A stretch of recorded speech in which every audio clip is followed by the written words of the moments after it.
အားလုံးပဲမင်္ဂလာပါရှင်ဒီနေ့မှာကျွန်မကဒီ home loan calculator နဲ့ပတ်သက်ပြီးတော့ဒီ account Excel format တစ်ခုကိုပြင်ဆင်ထားပါတယ်ကျွန်မ format မှာဆိုလို့ရှိရင်ဥပမာပေါ့နော်ဒီမှာကကျွန်မကချီးငွေယူမဲ့လကိုကျွန်မဒီမှာထည့်သွင်းပေးမယ်နောက်ပြီးတော့ဒါကကြတော့တစ်နှစ်မှာ12လရှိလို့စနစ်ကိုထည့်ထားတာဒါကကြတော့ interest rate က15%ဖြစ်တဲ့အတွက်ကျွန်မက15%ကိုဒီမှာထည့်ပြပေးထားပါတယ်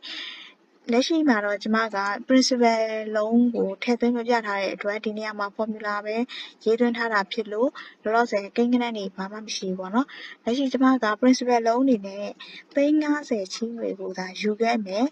2 year period နဲ့ interest rate ကတော့15%နဲ့ချီးငွေယူခဲ့မယ်ဆိုရင်ကျမတို့ကဒါစုစုပေါင်း24လပေါ့နော်24လကို settlement လုပ်ရမှာကတစ်လကို2,42,433ဖြစ်ပြီးတော့အဲ့ဒီမှာကျမက principal နဲ့ပတ်သက်ပြီး settlement လုပ်တဲ့ amount ရယ် interest ကိုပေးတဲ့ amount ရယ်လက်ရှိတစ်လချင်းစီမှာကျန်တဲ့ outstanding amount ရယ်ဆိုပြီးကျမဖော်ပြထားပါတယ်ဒါအပြင်24လစလုံးကိုအကုန်လုံးအပြည့် calculation လုပ်ထားတယ်ပေါ့နော်နောက်တစ်ခုကကျတော့ဒီ interest ကဒီ24လစာအတွက်ကိုကျမကဘဏ်ကိုဘယ်လောက် interest ပေးခဲ့ရလဲဆိုရင်စုစုပေါင်း8,18,398ကဒီမှာ total interest အနေနဲ့ဒီမှာလက်ရှိဖော်ပြပေးထားပါတယ်ဖော်ပြထားတယ်ပေါ့နော်ဒီကြားထဲမှာကျမတို့ဘက်ကနေပြီးတော့လုံးကိုစောစောစီးစီးပေးချေခြင်းတယ်ဥပမာ6လလောက်ရောက်တဲ့အချိန်မှာကျမက10သိန်းလောက်ကိုextra payment အနေနဲ့ပို့ချေလိုက်မယ်ပေါ့နော်ပို့ချေလိုက်မယ်ဆိုလို့ရှိရင်ကျမရဲ့ဒီ formula မှာဆိုလို့ရှိရင်ပို့ချေလိုက်တဲ့အတွက်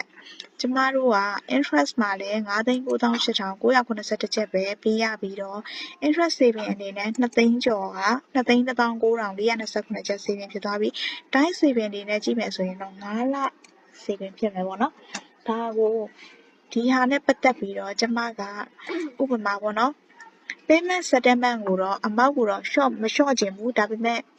payment term ကိုကျမတို့ကလျှော့ချင်တယ်ဆိုလို့ရှိရင်တော့ဒီနေရာမှာ filter တက်ပြီးတော့ reduce term ကိုရွေးလိုက်မယ်ဆိုရင်ငကိုက24လ settlement လုပ်ရမယ့်ငွေကနေပြီးတော့ဒီမှာ10သိန်းကိုပေးချေလိုက်တာဖြစ်တဲ့အတွက်ကျမတို့က payment term ကို reduce လုပ်လိုက်တာမို့လို့24လကနေပြီးတော့16လနဲ့ကြီးသွားမှာဖြစ်ပါတယ်။ဒါဆိုရင်ကျမတို့ကတိုင်း saving အနေနဲ့ကြည့်မယ်ဆိုရင်ဘယ်နှလတိုင်း saving ဖြစ်သွားလဲဆိုတော့9လကြိုပြီးတော့တိုင်း saving ဖြစ်သွားတယ်။တကယ်လို့အဲ့လိုမျိုး reduce payment term ကို short တဲ့ method မျိုးမဟုတ်ပဲကျမတို့ကဒီ payment settlement amount ကို payment reduce payment amount ကို